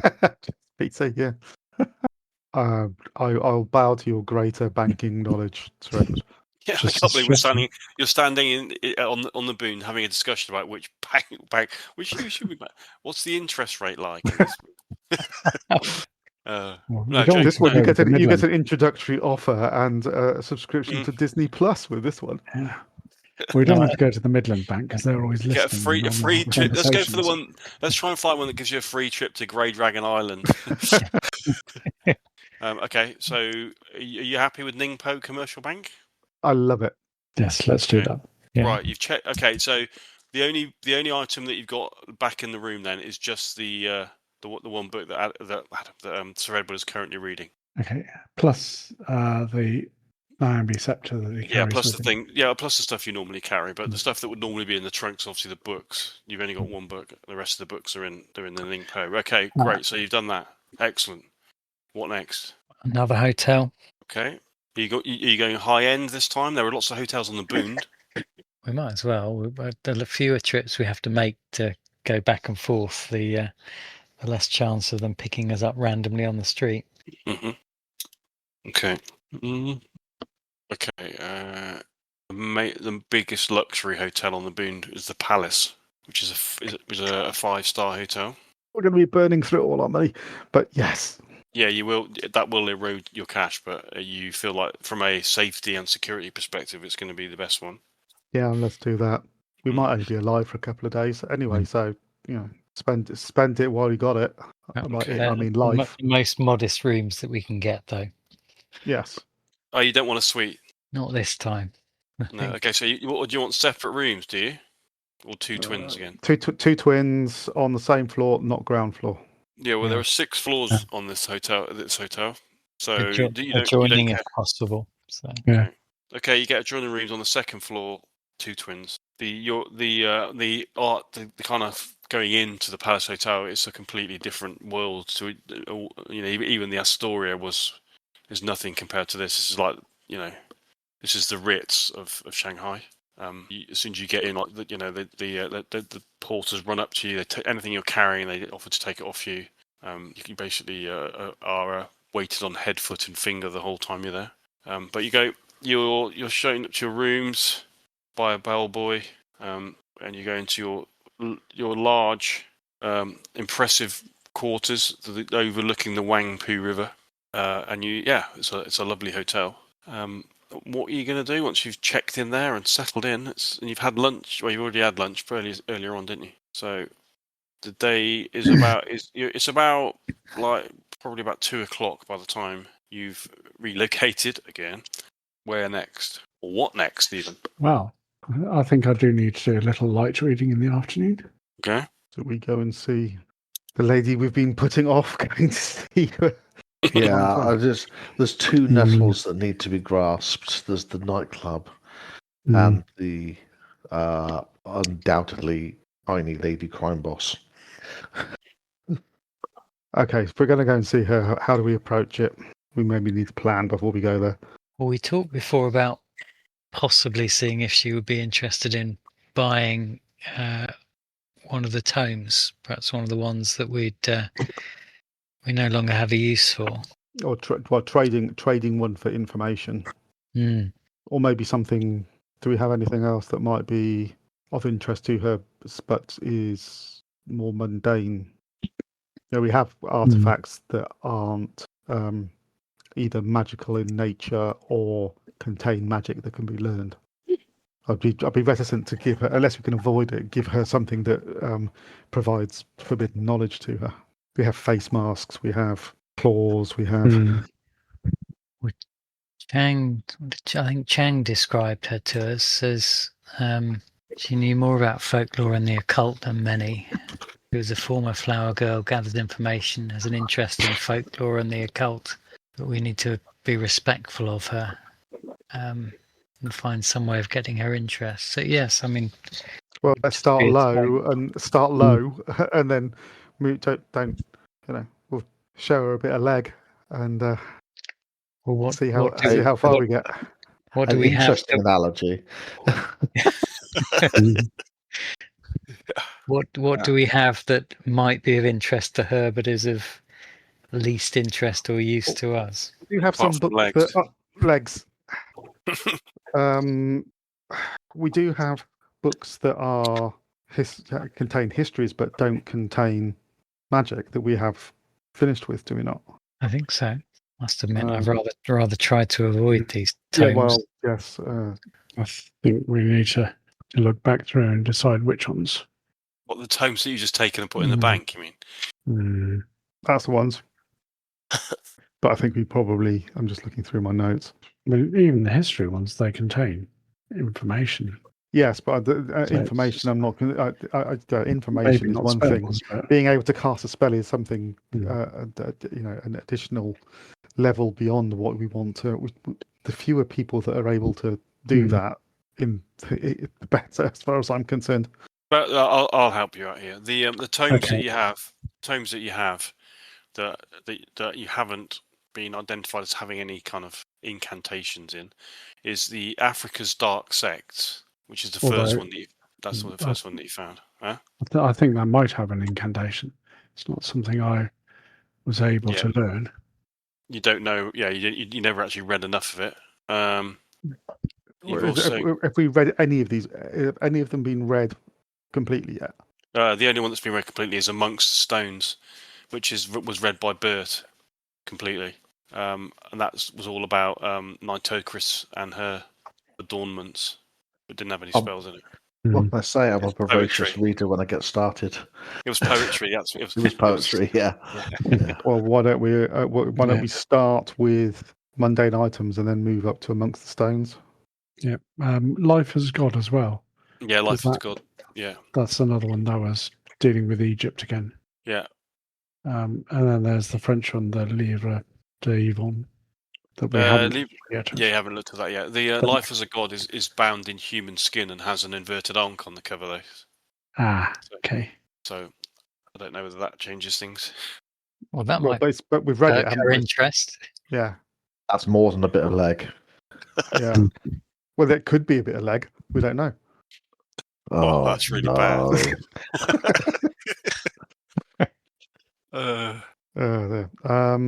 Well, let's start with Claws and Robes, move up to Amongst the Stones, and then Life as a God is our Joker. So you're going to go back to the bank. You're going to retrieve the Lion's Claw gauntlets, the High Priest robe with the feathered robe. Yeah. Yeah. Is that right? Then and then those two books that you just mentioned as well. Yeah. And the whistle. Oh, okay. What do you want the whistle for? Well, we don't want to lose the chest. But sorry. If somehow we lose the chest, which we shouldn't do, obviously, in the bank, but the whistle is what can be used to summon the bio key. So if didn't you summon it without the whistle? No, I didn't. I just opened the door. Right. Okay. Well, yeah. Keep the whistle on you then. Okay. Sorry, how much of this stuff are we going to take to see Madame Lynn? I mean, do we really want to be laden down with... Well, yeah, I'm wondering whether we actually need to take them. If we provide her with detailed descriptions of what we've got, and and give these to her, why don't we take a photograph? Well, we could because we have to get them developed. I don't know how long that's going to take. It is China. Let's just talk to her. They've probably invented instant cameras already. Do we need to just take at least one thing with us? On the basis that. Well, let's take the claws and the robes, and then I'll offer those up. And then if she says, "Yeah, you're having a laugh," then we'll say, "Well, we have these books," and describe them to her.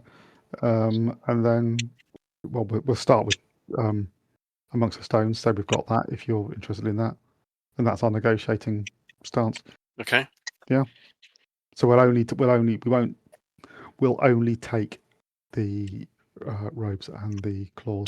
Just a long feathered shawl of shimmering colour and the lion's claw gauntlets. Yeah, which we think are both totally mundane. Yeah. You definitely. Yeah, we know they are. Yeah. Okay. Cool. Right. Who's going to go and retrieve those? You all going back to the bank? Yep.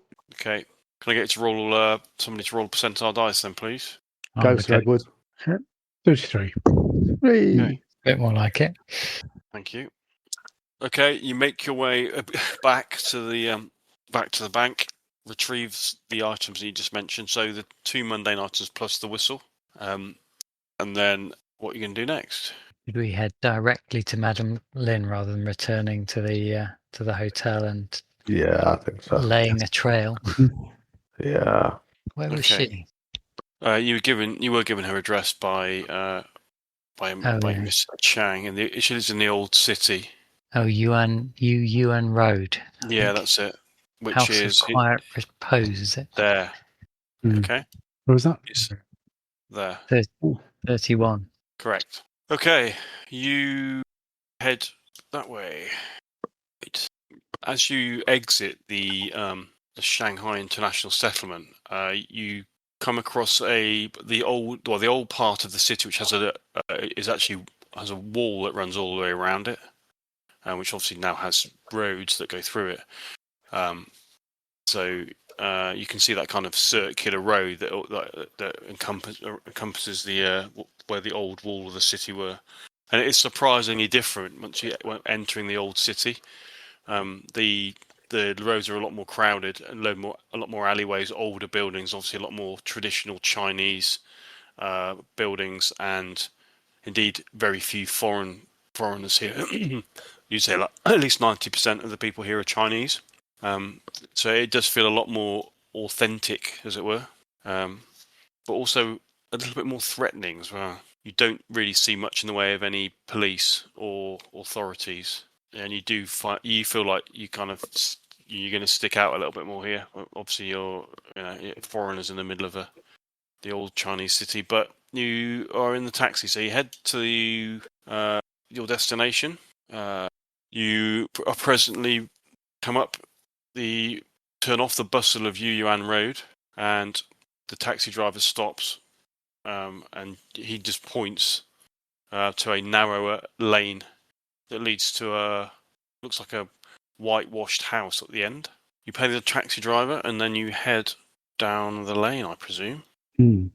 Yeah, keeping an eye out to see if we're being followed. Okay. So you turn off the bustle of the Yuyuan Road and step into the narrower lane that leads towards Madame Lin's residence. The noise of the old city seems to fall away behind you. The house reveals itself gradually, like a stage set behind a curtain. You see the building as a traditional courtyard residence, its whitewashed walls softened by age. There is a carved wooden gate, stands slightly recessed from the street. That's the only way to enter the garden in front of the courtyard. Above the gate hangs a modest plaque with the characters which say "Quiet Repose" in both, in English and Chinese. There are 2 guards that stand either side of the gate. They are dressed in tailored dark uniforms that blend Chinese and Western influences. They stand in a kind of a disciplined fashion, but they don't look overly aggressive. Are you just going to walk up to them, or what are you going to do? I think so. We've got to take the direct approach, haven't we? Yeah. We're here for a business Hmm. deal, so we'll just be straightforward about it. Okay, you walk up to the guards. One of them smiles at you.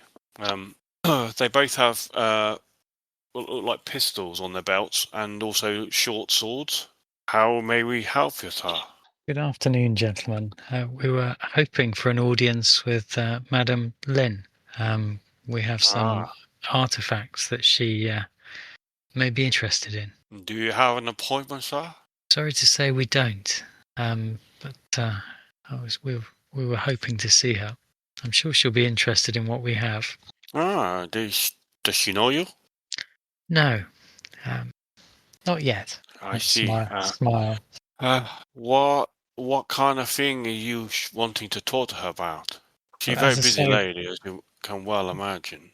Well, I know, but I also know she has an interest in folklore and ancient artifacts, and that's really our business. That is true. She's very interested in such things. Can you make a persuade roll, please? No, I will fail miserably. Okay. I can request appointment for you with Madame Lim, but she won't be able to see you today, I'm afraid. Perhaps I could show you a couple of the items and you can describe them to Madame Lynn. She may be more willing to see us if she's aware of what we have. He kind of shrugs, doesn't say anything. You want appointment? Yes, we would like an appointment. For tomorrow? Yes. What time? I find out. You stay here. One of the guards goes. The other one stands. The other one hasn't spoken. Only one guard. We could take him. Go for it, Stradwood. No, I'm keeping respectful. Right, well, let us depart then. Oh, No, he's gone. Yeah, we just got to wait for him to come back. I'm going anyway. I've had enough of this rubbish. Yeah. I'll go see whether I can find a wall to jump over. I think she'll respect us much more if we break in. Or if you manage to get past the defences. Exactly. I respect you for your prowess. He comes back up the path, the guard. He says, I speak to Madame Lim. She say she interested in what you have to offer. But she want to know more about you. Where you come from. How you get her name. Where these items come from.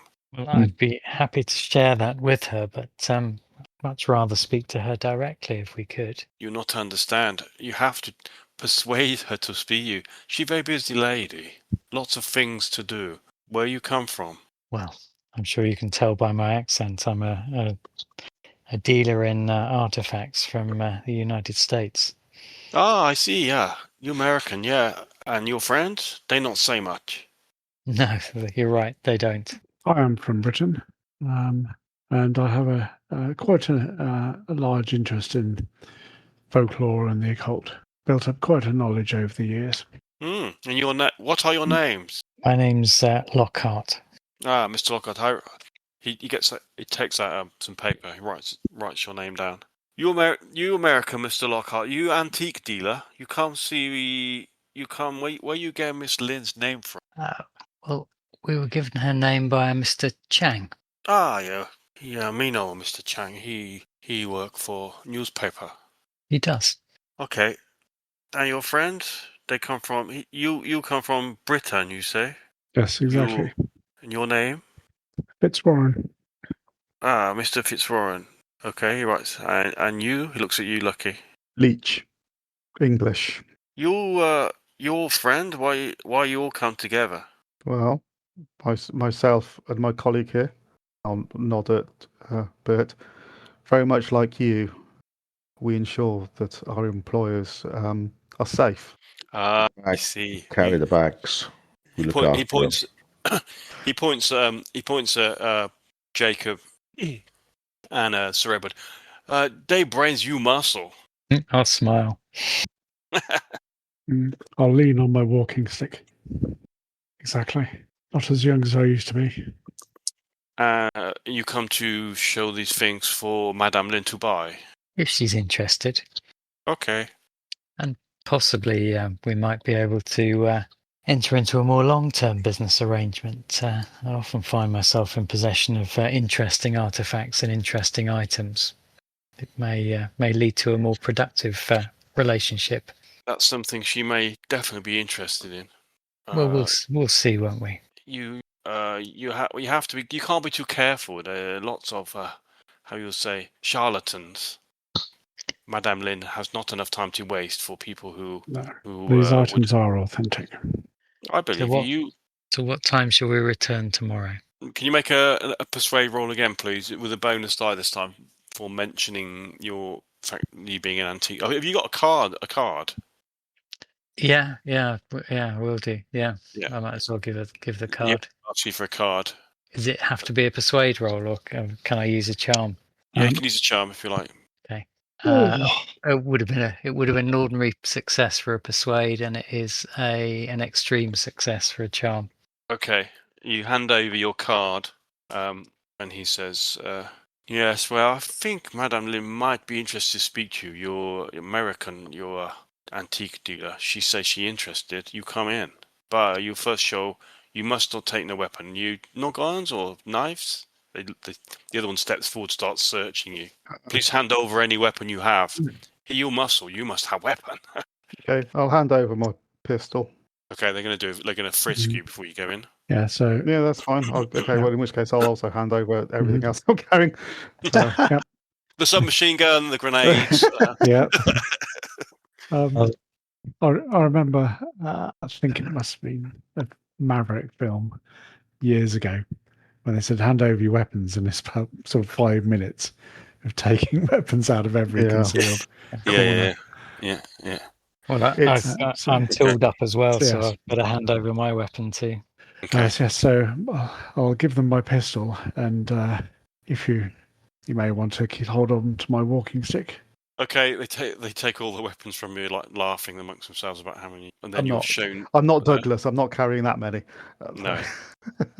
They lead you down the path of the walled garden into the shaded entry courtyard of this grand house.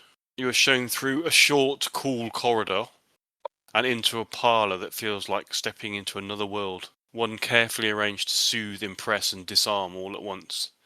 The first thing you notice is the softness of the light. Silk-shaded lanterns cast a warm amber glow that smooths every edge in the room, and shadows pull gently in the corners. The air carries a faint trace of jasmine tea and sandalwood and fragrance that settles around you like a welcoming hand on your shoulder. Your feet sink slightly into a thick hand-woven rug, its pattern a subtle interplay of cloud motifs. The furniture is arranged with deliberate symmetry, rosewood chairs with embroidered cushions, a low table polished to a mirrored sheen, and a lacquered screen, painted with cranes, lifting into mist. There is some movement from behind the screen. From the position you're at currently, you can't make out what that is. Nothing is gaudy, nothing is out of place, and everything is chosen. Even now, you can see that many artifacts of expensive and ancient origin are strewn around the place. It's almost like entering a private museum.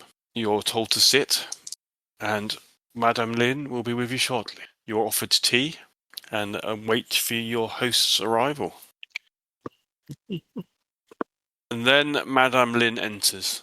She moves with the unhurried grace of someone who has never needed to rush for anything. Her hair is pinned with jade, her silk gown understated but exquisite. When she smiles, it is warm, genuine even. You feel compelled to stand as she enters the room. You feel her eyes assessing you with the precision of a jeweller examining a flawed gem. She gestures for you to sit. Her voice is soft, but carries easily across the room. I will leave you with a picture of Madame Lin. You're not sure how old Madame Lin is, but her beauty is unsurpassed by any that you have seen in Shanghai. She has a presence, an aura about her. As you sit back down in your seat, you feel almost unworthy to be in her presence. She smiles disarmingly, and we'll leave it there.